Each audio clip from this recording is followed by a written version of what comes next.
18. Dear dog owners. My name is Lily Paxton, and I'm the town's pet program coordinator. As part of our goal to make the community more dog-friendly, we recently opened a new dog park. The park was designed to provide an enjoyable experience for both dogs and owners. There are big grassy areas where your dogs can run, jump, and play. We have separate spaces for small dogs and big dogs, to ensure safety. You'll also find lots of benches and areas for resting and staying cool. We hope you will have a wonderful time with your dogs in this newly opened park. Regards, Lily Paxton, Pet Program Coordinator.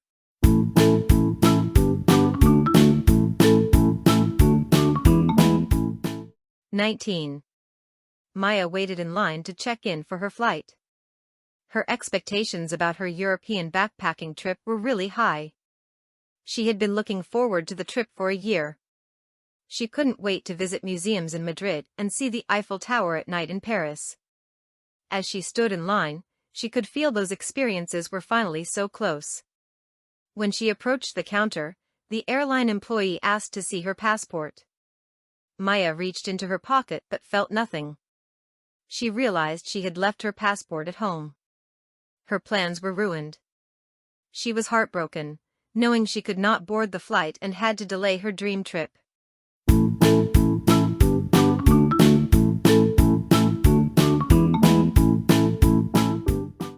(20) People often ask me, what surprises you most about habits?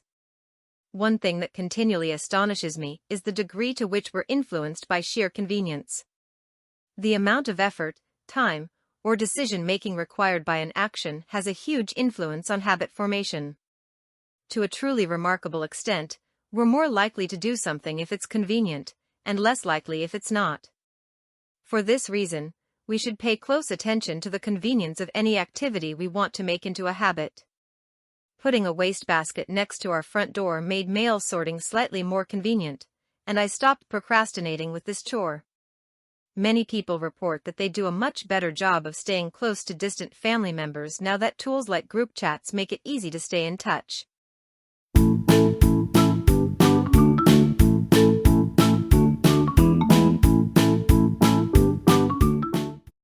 (21) It is common sense that people's inner beliefs may drive their external behavior. If you're attracted to a certain person, you should be more likely to socialize with that person. If you favor a brand of toothpaste, you're more likely to buy it. Of course, our internal thoughts don't always predict our public behavior, but, overall, what we do obviously reflects what we think. But beliefs and behaviors are also related in a more remarkable way. It turns out that the arrow is as likely to point in the reverse direction. As social psychologist David Myers observes, if social psychology has taught us anything during the last 25 years, it is that we are likely not only to think ourselves into a way of acting but also to act ourselves into a way of thinking.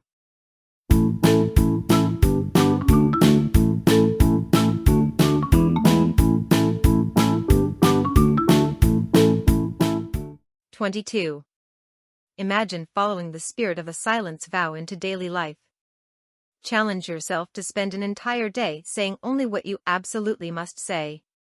It's been widely observed by behavioral psychology experts, and anyone who's ever been on a first date, that we too often tend to treat conversation as a game of waiting for our own turn to speak. We miss what's being said because we're mentally rehearsing our next utterance. What if you could eliminate the idea that the next available mini-silence is your next opening to express whatever is in your head? What if you were limited to, say, 50 spoken words tomorrow? I think you'd listen quite differently. You'd attend quite carefully to every word you heard. You'd be attuned to what you must respond to. You might discover that the less you say, the more you hear.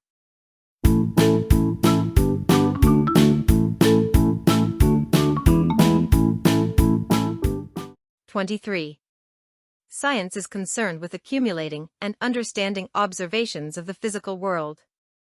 That understanding alone solves no problems. Individual people have to act on that understanding for it to help solve problems. For instance, science has found that regular exercise can lower your risk of heart disease.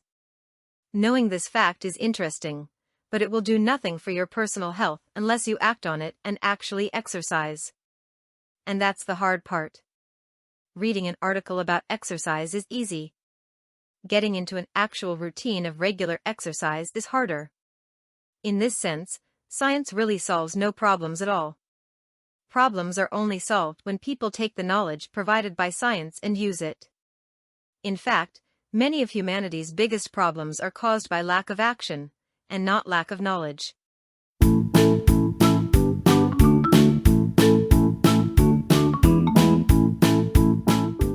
24. We think we're being logical, objective, and rational, and therefore accurate in our analysis, judgment, and decisions. So we think that if other people are logical, objective, and rational, they will agree with us and see what we see. But the opposite is the case. Every human brain is different. Everyone's life experience is different. Everyone's desires and knowledge are different. You might think you're being realistic, that is, that your ideas match reality, but that's impossible. It's only your interpretation of reality, which will always be different from someone else's. When two nations play each other in the World Cup, the fans of each country criticize the referees for missing all the infractions that the other team commits. Without fail, each fan base believes that the referees are biased against their team.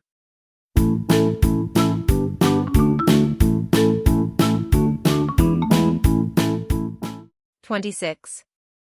Edward O. Wilson was born in Birmingham, Alabama, in 1929. In his early childhood, he became interested in nature and spent much time in the outdoors. At age 7, he was partially blinded in a fishing accident. His reduced sight led Wilson to the study of ants. He could not observe larger animals from a distance. Instead, he concentrated on smaller creatures he could study up close. After studying evolutionary biology at the University of Alabama, Wilson transferred to Harvard University, where he became a professor in 1956. He never received a Nobel Prize. The prize didn't recognize research in the field of evolutionary biology. However, he was awarded the Crawford Prize in 1990. Wilson, known to some as the modern-day Darwin, died at the age of 92 in Massachusetts.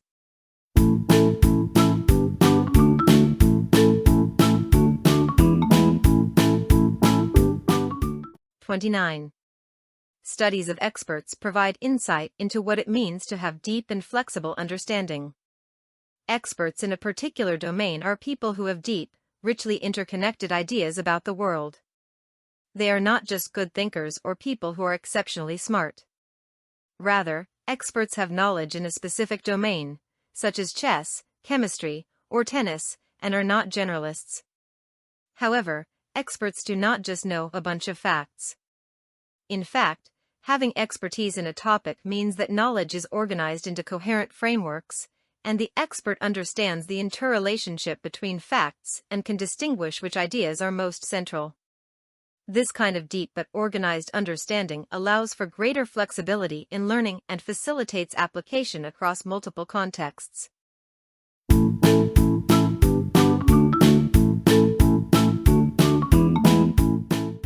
30. It is natural for people to observe happenings and then seek explanations for why those happenings occurred. But sometimes the reasoning is wrong because of one or more misconceptions. One of these is the ecological fallacy, where an argument claims that there is a causal relationship between two things merely because they occur together. For example, in the 1950s it was found that crime rates were the highest in neighborhoods where immigrants were most numerous.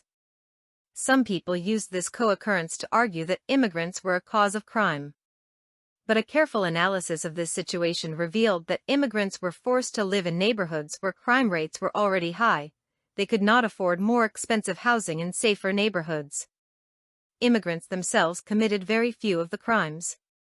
Unless you analyze the claim carefully, you would misinterpret the relationship and thereby construct a faulty belief.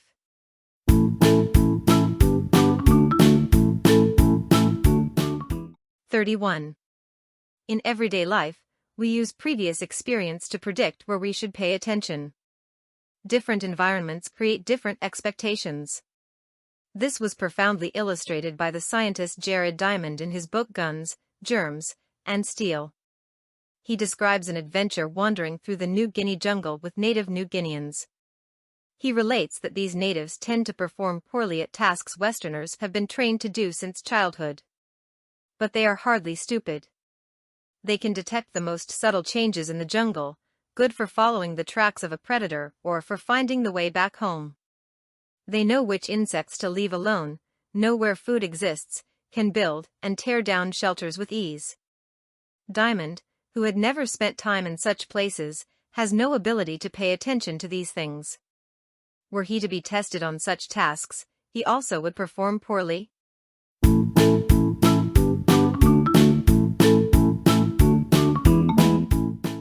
32. Most entrepreneurs put in tremendous amounts of time and effort in creating and launching new products and services, and then make the mistake of overpricing them. They have created something they care deeply about, it's theirs, and this powerful sense of ownership distorts their perception of value, which causes them to overprice their products. While many of them are quick to realize that their initial prices are too high, not all these people are happy or willing to drop their prices to make their products more attractive. And this can be a very costly mistake that may lead to the failure of their new business. When you launch a new product or service, your priority should be to get sufficient market adoption as soon as possible, and you should be ready to sacrifice your initial prices and profits to achieve this aim. Once you have strong sales volumes, you can increase your prices to maximize your profits.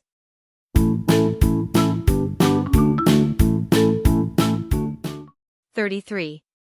In most respects, humans are one of a relatively small number of species that evolved a very different strategy of investing more energy to reproduce more slowly. Like apes and elephants, we mature at a leisurely pace, grow large bodies, and have few babies but devote much time and energy to raising them well.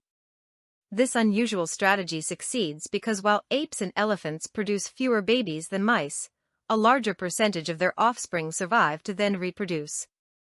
A house mouse can become a mother when she is just 5 weeks old, has 4 to 10 pups per litter, and can have a new litter every 2 months over the course of her approximately 12-month life.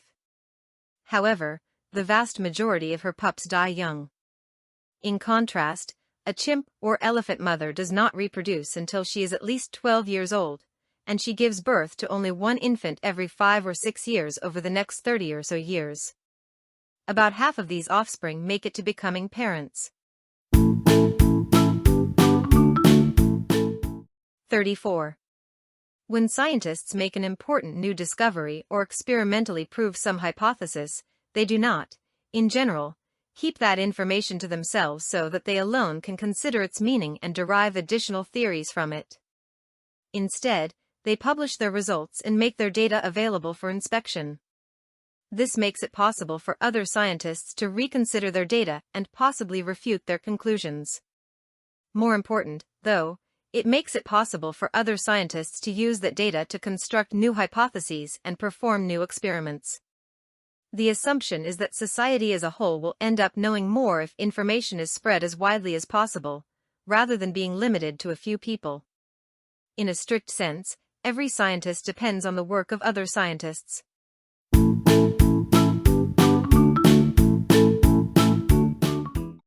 35.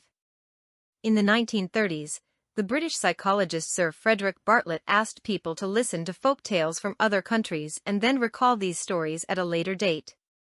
As you might guess, unfamiliar stories were not remembered as well as familiar stories. Surprisingly, however, errors in memory were not random.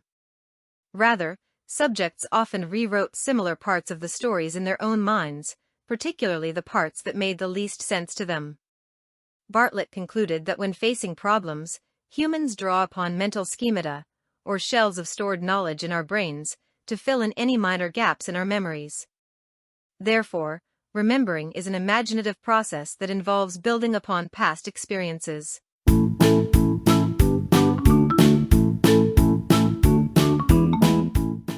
36. History, people often say, repeats itself. And looking at the historical records of the ancient civilizations, some things do seem to happen again and again. Civilizations expand, get overextended, and then collapse, as in the cases of Rome, which went under in 476 AD, and the British Empire, which fell apart more than 1,000 years later in the post-World War II era. But is this always the case? If so, archaeology would be pretty boring. One thing would happen again and again. But that's not what archaeologists see. Some civilizations end suddenly, like the Aztec and Inca, conquered by invaders in the 1520s AD. Those empires never had the chance to collapse as a result of overexpansion. So in the case of civilizations, history repeats itself seems to be an oversimplification.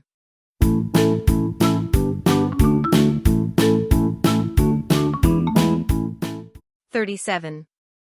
Stanford psychology professor Dr. Carol Dweck is the internationally recognized pioneer of the concept of growth mindset as a way to continually grow, learn, and persevere in our efforts. Dweck found that kids who are told they're smart actually underperform in future tasks by choosing easier tasks to avoid evidence that they are not smart, which Dweck calls having a fixed mindset. In contrast, Dweck found kids who are praised not for their smarts but for their effort develop what Dweck calls a growth mindset. They learn that their effort is what led to their success, and if they continue to try, over time they'll improve and achieve more things. These kids end up taking on tougher things, and feel better about themselves. Emphasizing effort gives a child a variable that they can control, Dweck has explained.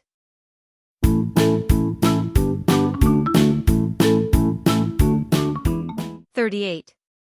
To monitor our surroundings is to focus on what's outside of ourselves, what we see, hear, smell, feel, and perhaps even taste.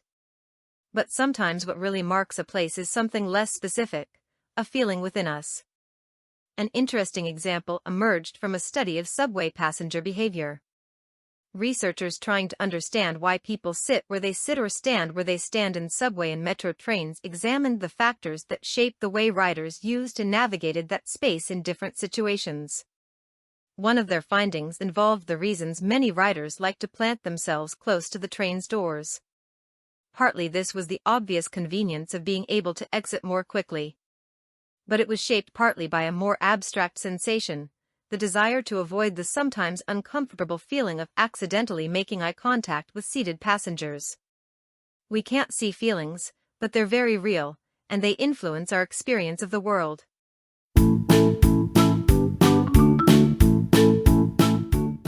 '39. We have a diving reflex, like other marine mammals. This means that special nerve endings on our faces, around the mouth and nose, trigger this reflex only when the facial region goes underwater. If we are in the water, with our head out in the air, there is no diving reflex. But if we sink just our face in a bowl of water, while the whole of the rest of our body is in the dry air, the diving reflex is triggered. It automatically closes down the airway, reducing the risk of swallowing water, and it narrows the small air passages in the lungs. At the same time, the heart rate is slowed down to half speed and blood is shunted to the vital organs, protecting them from the effects of the brief stop in breathing. By contrast, if a chimpanzee or a gorilla found itself in water with its face below the surface, it would panic, its heart would race and it would quickly drown.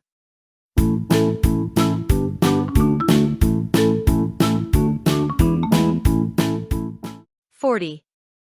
There is a natural assumption of truth, or a truth bias when humans communicate with one another. In other words, when we're listening to others or reading their words, our automatic assumption is that the other person is telling the truth. This usually works out fine. If you ask someone where the restroom is located or if it's raining outside, you can safely assume that most people will not lie in their responses. Imagine how difficult it would be to converse with someone if you assumed that everything they were telling you was false. Indeed, questioning the truth of a statement and then choosing not to believe it requires additional mental steps. For the most part, humans are cognitive misers, which means we typically don't expend more mental effort than seems necessary in a given situation. It makes sense then, that when we see something online, even if it is fake, our default is to believe it, at least at first.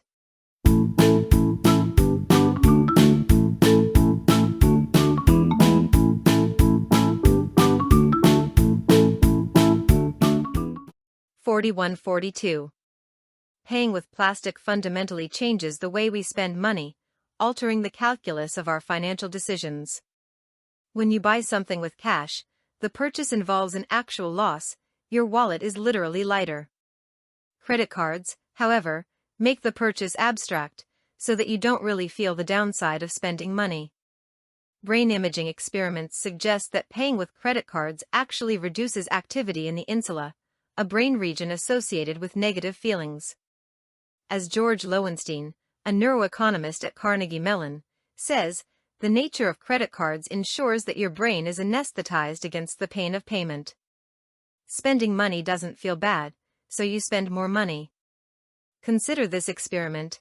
Dražen Prelec and Duncan Simester, two business professors at MIT, organized a real-life, sealed bid auction for tickets to a Boston Celtics game. Half the participants in the auction were informed that they had to pay with cash, the other half were told they had to pay with credit cards. Prelec and Simester then averaged the bids for the two different groups. It turns out that the average credit card bid was twice as high as the average cash bid. When people used their credit cards, their bids were much more careless. They no longer felt the need to limit their expenses.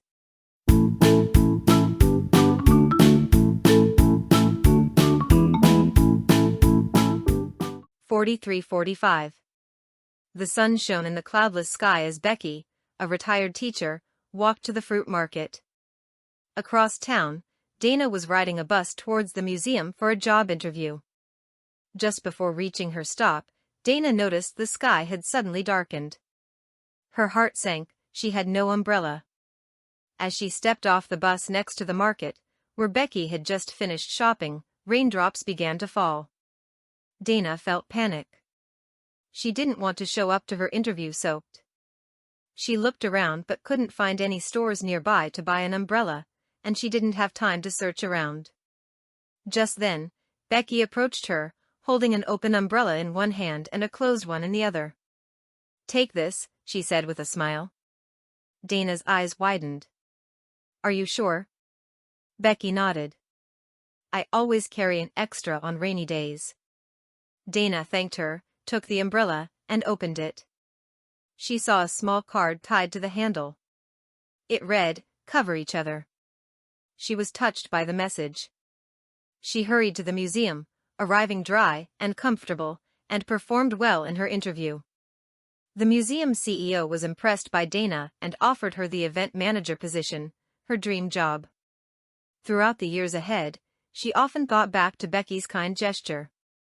Inspired by the memory, Dana created a museum event called Cover Each Other with paintings of people supporting others. She donated half of the money from ticket sales to families who lost their homes to natural disasters. Dana kept Becky's message framed in her office as a reminder that one kind gesture could change someone's life. The kindness of one stranger had shaped her path, and she made sure it continued to shape the world.